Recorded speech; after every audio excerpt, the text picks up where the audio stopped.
the shallow flooding areas at Owens Lake that resembles the ramification of the branching system. For more than a decade, the LADWP has controlled dust at Owens Lake primarily through shallow flooding of the dry lake bed, which takes over 87% of the site. Additional dust control measures such as managed vegetation, gravel, and brine have also been tested and found to not only significantly reduce dust emissions at the lake, but in some cases also provide habitat for native birds and waterfowl, which are returning to Owens Lake. However, shallow flooding, the primary dust control method, is also the one that wastes water the most. LADWP recognized that the use of drinking water for dust suppression is not sustainable. This practice has resulted in the use of up to 9,500 acre-feet, which is approximately 31 billion gallons of drinking water each year for dust control. Polygon T2-1 uses this dust control measure of Owens Lake shallow flood as well. This particular site is one of the most emblematic polygons among the other 55 shallow floodings of the site. Its subdivision of different water depths lends itself to a systematic interpretation. In its dynamic flows, the evenly distributed steps that delineate it from straight lines are more clear and easy to see. The terrace topography allows the water flow through 4 steps from the shallowest to the deepest area. The water slowly flows across the typically very flat lakebed surfaces downhill from the south to tailwater ponds in the north, where pumps recirculate the water back to the outlets. The water goes from no branching to a little branching, then to more branching, and eventually to a pond. The underlying of the building footprint of the project has been derived naturally from the underlying footprint of this particular polygon. The bumped areas with no sheet flow become the opportunity for raised facilities with armored berms and elevated roads. The proposed project will build upon current planning efforts and begin the implementation of a more environmentally friendly solution for Owens Lake. This solution considers California's environmental challenges such as endangered species, water supply, water reliability, and habitat creation throughout the lake. Referencing the Shoegaze album cover, Blow by Swallow, the vagueness and the relationship between the white and red areas are similar to the branching system and its surroundings. The architectures on T2-1 aim to examine the relationship between dynamicity and stillness, nature and artificiality, as well as awareness and alienness. They graft into the landscape to obscure their role by following but untouching the water flow that operates as a branching system.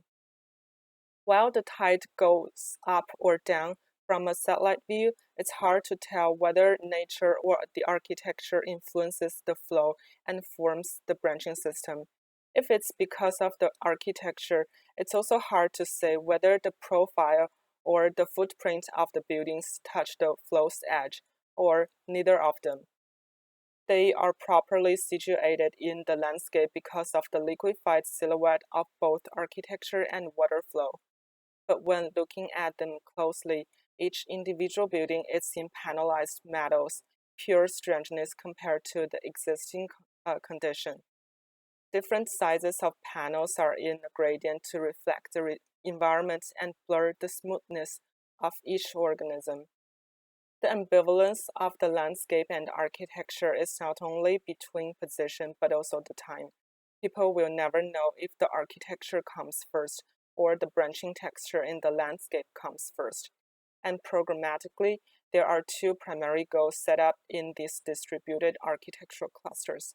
On the one hand, witnessing the transformation on different phases, T2-1 changed its function from non-uniformed meandering ridges to shallow flooding. Now it provides fresh and saline water as a transition area to a hybrid of BAGM, including managed vegetation, gravel cover, and shallow flooding. Within the T2-1, the water typically flows from south to north, highland to lowland, forming in the ramification of the shallow flood. For the other purpose, T2-1 provides habitats for all types of birds to migrate, live, and breed. The architectures and infrastructures will follow these preferred habitat conditions to adjust the vegetation growth and water salinity.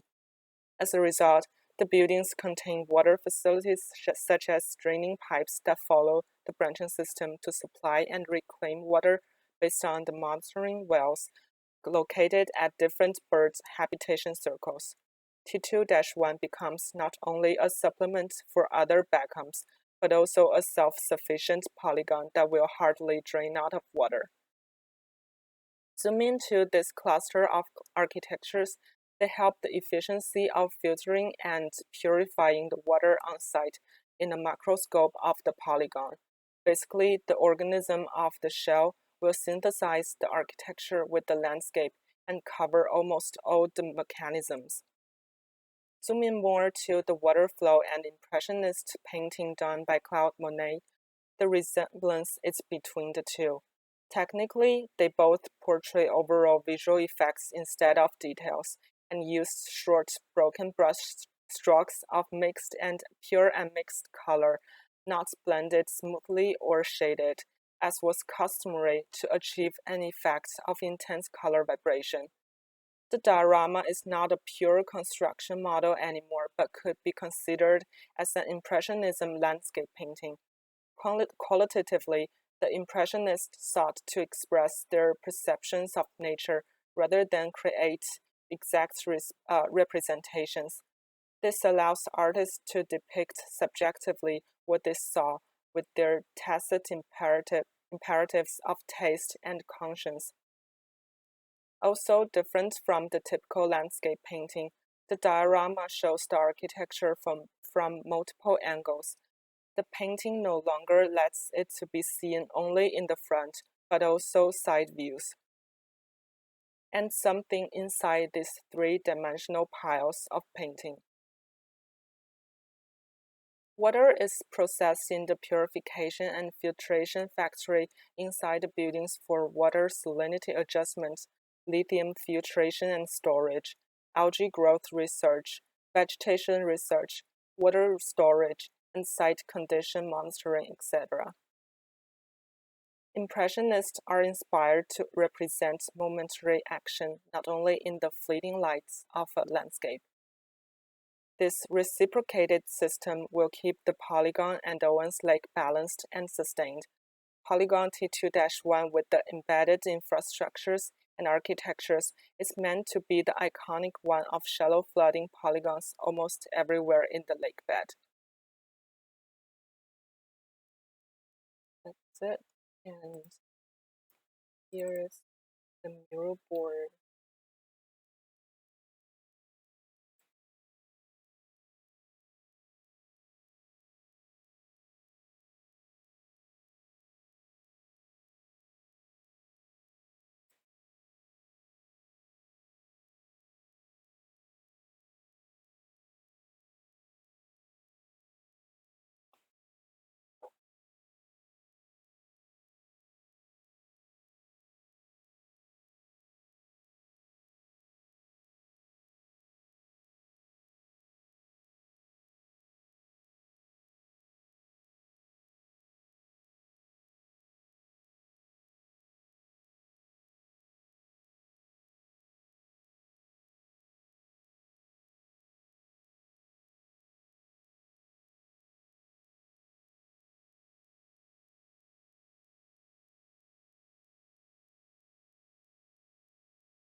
Well, I guess I could start with some questions. I wasn't entirely clear.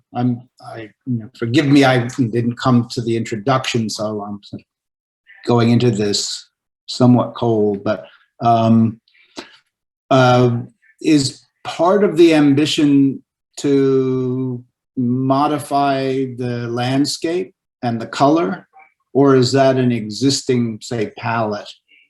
I'm trying to kind of understand the relationship of the buildings to kind of ground in general, and what the interaction is, and what, I don't know if you would even call it the natural state of things, but what the effect of the buildings are over the surface.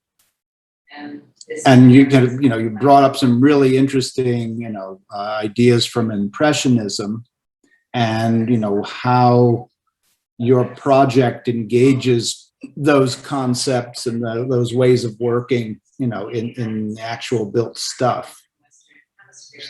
Yeah, so this is a condition of the site, which is a. Am I sharing? Okay, I'm sharing. So this is the condition of the site, which is the branching system that the Right. texture of the shallow flood flow in Uh-huh. this way. So I found the opportunity that the leftovers of this sheet flow, which is the dry lake bed, which is this kind of gray, white gray areas, could Uh-huh. be the footprint, especially like this. Oh, it establishes a footprint for the building. Then Yes. it's what generates that shape. Right. And is the flooding is, though, you mentioned that it's terribly wasteful and it's artificial, then it's not from rain or runoff. It's pumped into these sites periodically. Is that they flood them? Is that? yes.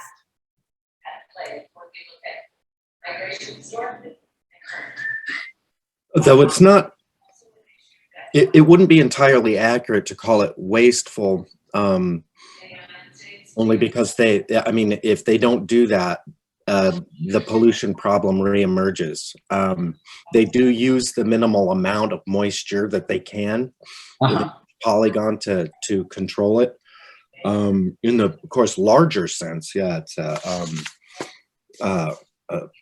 I don't know if waste is even right word, but it's a colossal use of one kind or another of water. Yeah. But there are other technologies for stabilizing the soil, or keeping the dust down. I'm thinking of a Japanese example, but I know in the moon gardens they use persimmon glue to harden the surface of the of those shapes. But I wonder if they have a similar kind of technology for these places instead of water. But anyway, it's not so important in this project. It's actually fun. It isn't that important in this project, I don't think, but just quickly, the use of moisture on hypersalinated soil such that it produces dry brines, that is very close to putting an adhesive. The water basically makes the particles stick together. It creates a crust. Yeah.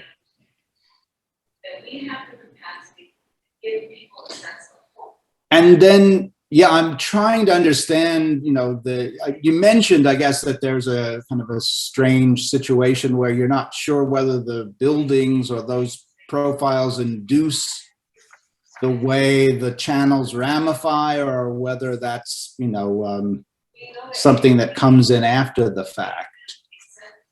Yeah, I want to have that ambivalence between the two. Maybe, right, but there is some intention. There's some sort of function to the shape of the roof and the way you're guiding, water, or the way you're, affecting airflow or something in the project. I'm trying to kind of understand the formal motives. Yeah, so I used the reference of this one to generate the branching and the surroundings. So the branching system would affect the profile of that, but programmatically it will just be like a roof to cover the interior. Mhm. I'm not sure whether people will stand on these roofs, but Mhm. the reflection and the shadow will somehow mimicking the environment like the branching system as well. Like this wrinkles, which is similar to the end of this shallow flood. Mhm. No, I mean, it's an interesting, I'm trying to sort of get a grasp on the relationship, say, between, the kind of more conventionally engineered tanks and pipes and all of the kind of elements inside, and then their connection to the envelope. And I mean, it's a particular interest to me because I love aircraft, and there's always that really interesting kind of friction or kind of battle between the internal components and then the envelope. And I'm just wondering if that was important to you, what those spaces in between, or what the two types of performances are, between the way you're shaping the envelope and the way you're kind of placing the more conventional engineered, elements. I had that profile of the architectures first, so it's not super important for me that the relationship between the envelope and the program. The program and follows the envelope. would you imagine those places being used in a different way? I mean, the space, there's a lot of space between those, components and the skin, which I think is really interesting. And, just the sheer effort to produce those would beg for, other ways of using it.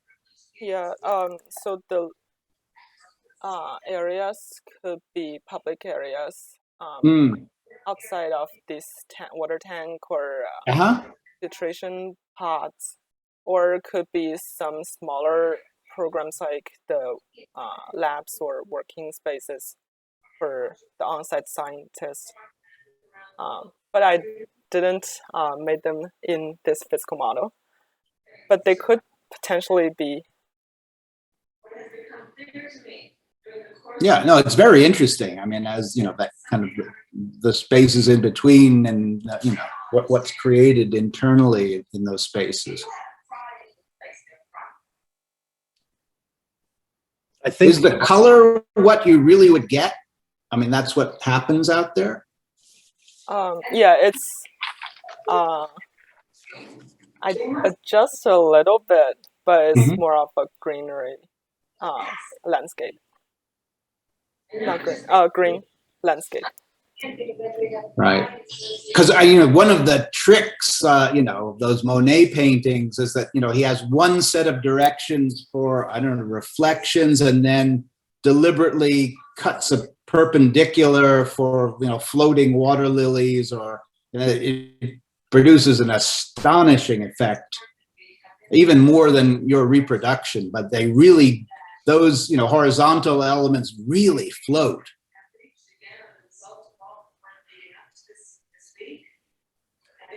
There's a hey, I got just a really quick response to Jesse on your behalf, Katty, but really I'm after a question to him. I think referencing your earlier question, Jesse, about the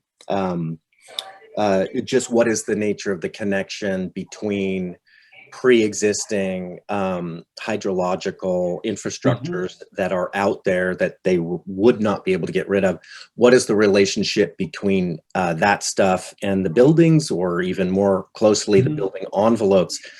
I think Katty definitely takes one step in the direction I think you're pointing, in that the way it exists now, that stuff's all out there, but and the public is welcome to go if you'd like. Basically the stuff becomes invisible, the infrastructural stuff, despite the fact that it is so vital to the landscape. And in fact, it is almost of the landscape in the same way a life support system becomes part of the body that it's attached to. By organizing most of her architectural propositions around that stuff, I think she takes one step in your direction. But I guess the question is, Jesse, I have for you, if she took that second step and started to work with these frictions that you referred to, you know, between essentially forms that have to go together, but that don't like to, Right. such that I'm assuming you're talking about literal kind of interruption of building skins and so forth. Sure, proximity, or I mean, how those things work, how you kind of keep those relationships up. What do you think, what more do you get out of that than by simply stopping where Katty stops? And it's just about proximity and nearness. It doesn't get all that literal. What do you think happens when it gets even closer? Well, I guess there's a kind of parallel ecology in the structure and skin. I mean, I don't know, it wouldn't be so literary, but I think there would be really interesting kind of systemic interference between, say, the way the cladding and the structure work, and then the elements that are contained within or begin to interact with the skin. So it's an aesthetic reaction mainly, I mean, for me, but I mean, there are, you know, examples that, like the Wellington bomber, where, you know, there are these really interesting exchanges that are done in a purely pragmatic way between, you know, one set of systems and another, and then they produce a third, a kind of reaction in both systems. But their enjoyment is, from my perspective, aesthetic. Yes, but they, I don't know if you have any thoughts on that, Katty. You see it's fundamental, almost like a phase, like if you were to put the infrastructure material such that it is uncomfortably close to the buildings, does that change anything in your mind? Which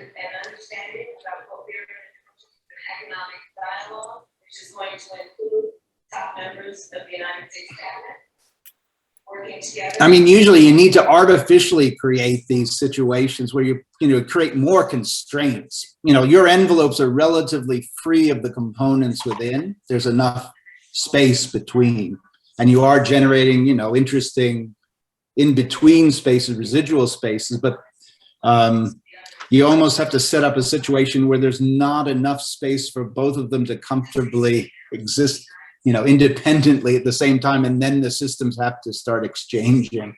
This will be the greatest growth that we've experienced in 40 years. We believe this prosperity will be shared just by the nature of it, and can be shared with our neighbors, in particular our closest neighbors. We talked about agreements around security.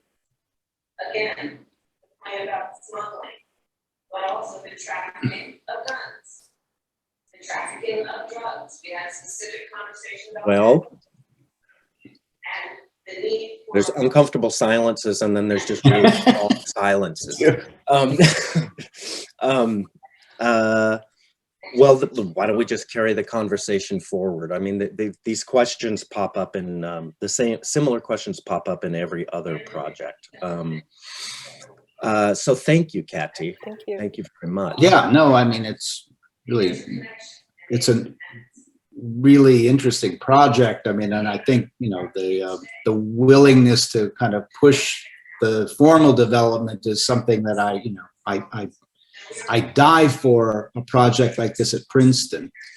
So I think you're getting into really interesting territory, but I guess, you know, my suggestions are kind of pushing it even more if you were to continue working, I would, you know, to kind of really just create more constraints. Those are really like to put demands on that residual space. And then, similarly, there would probably be constraints to the outside envelope or the ground, how it hits the ground and the fluid, hydrodynamic form and all of that. But I think it's.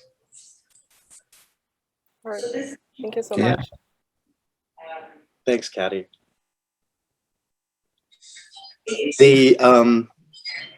Let's go to number 4. It's you, Lauren. Yes. It's all about you. Let me share.